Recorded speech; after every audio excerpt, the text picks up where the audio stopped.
Howdy folks, Nathan ADLEN here with the Fast Lane Car, and you may notice that I'm actually inside the car for once, and the reason why?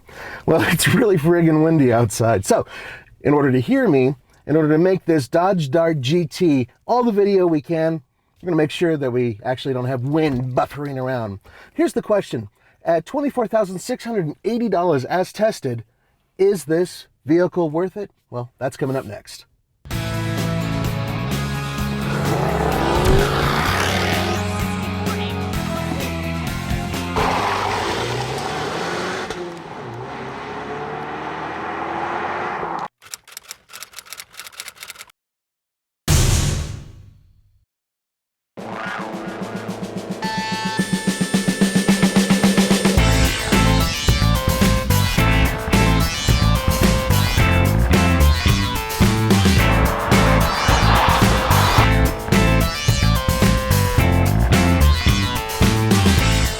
184 horsepower, 174 pound-feet of torque, and that's coming through a 2.4 liter Tiger Shark multi-air engine.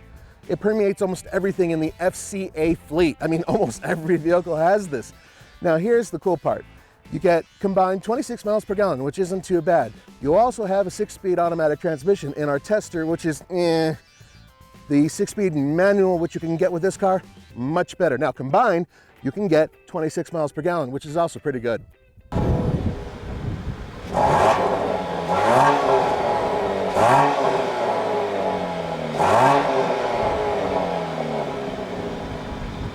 Really good weight with the steering, excellent weight with the steering, and the brakes have been fantastic.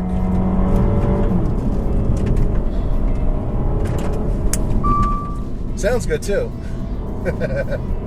Sounds really good.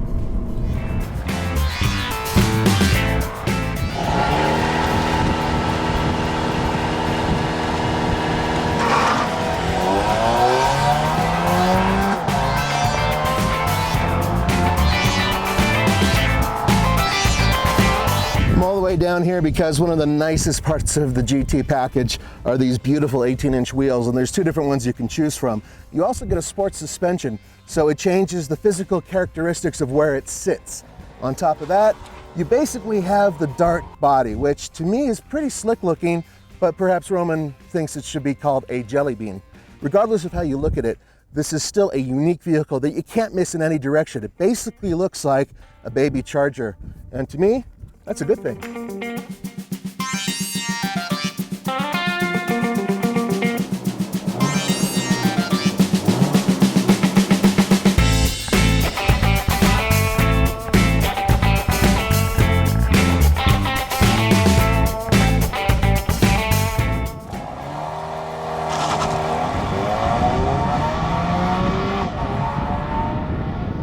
All right, here we go. Sounds good. Good sounding engine. Really good sounding engine. Just sounds angry. Come on, guy.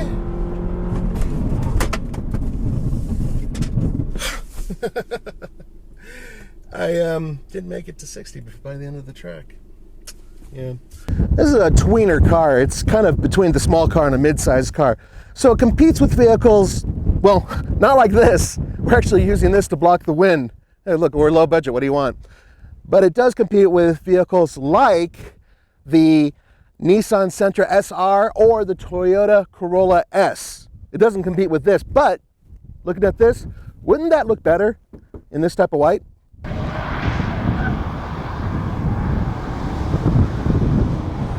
Around the track, we're not doing a timed lap or anything. We're just doing a general performance lap.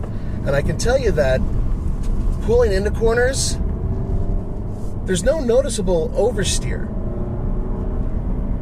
It really does hunker down around corners quite well. There is some push because, you know, the front end is kind of heavy, but it's not that bad.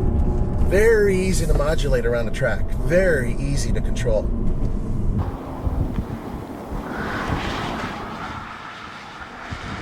Another part of the Dodge Dart and the entire line of Darts that I think is best in class is their interiors. We're not just talking about good space, and it is good space. This is basically the same size as the Chrysler 200, but the seats feel a little bit different. I happen to think that the back seats in this car feel quite good. Now look, I have a really tall torso. I got stubby legs.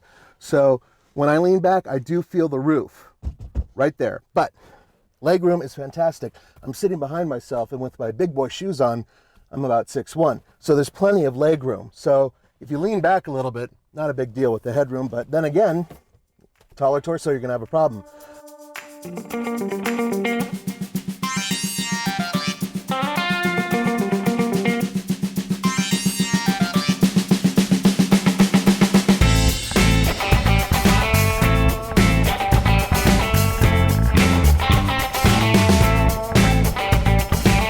More good news. Leather seats in the GT. This is neat. I mean, they are very comfortable, and it has the raised red stitching, which is great. And then on the door panels, you also have additional red leather, which stands out as well. Other goodies, 8.4-inch screen. That is impressive because, well, nobody else in this class has a screen quite that big. And then in the center IP, you have over 7 inches worth of adjustable viewership right there. Just, you could play with it and make different things pop up. That's a lot of screen, you know, in a car that I think is pretty good value once you look at it from the interior out.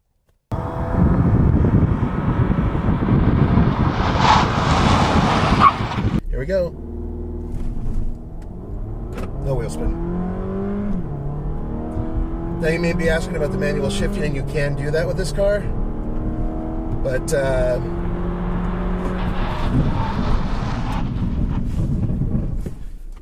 10.78. That's not very good. 10.78. This trunk is 13.1 cubic feet. Yep, I actually was in one of these when Roman and I went to test one in Austin, Texas a while ago. Now, I've been begging for the GT for over a year, and we finally have one. And I can tell you this, in terms of its overall functionality and utility, it has one of the biggest trunks in its class. It is very comfortable, and it's nearly a mid-sized car in certain ways. It feels much bigger than the other cars it competes with. On our scale of buy it, lease it, rent it, or forget it, I give the automatic transmission a rented, and the manual, which I have tested once before, a lease it. Reason why? Manual's a lot more fun. And when you get a GT package, which is great on a track, but kind of hard on the regular road, you want to have a little bit more fun, right? Get the manual with this car. For the Fast Lane Car, this is Nathan Adlen. Don't forget to go to TFL4K.com for news, views, and real-world reviews. Adios.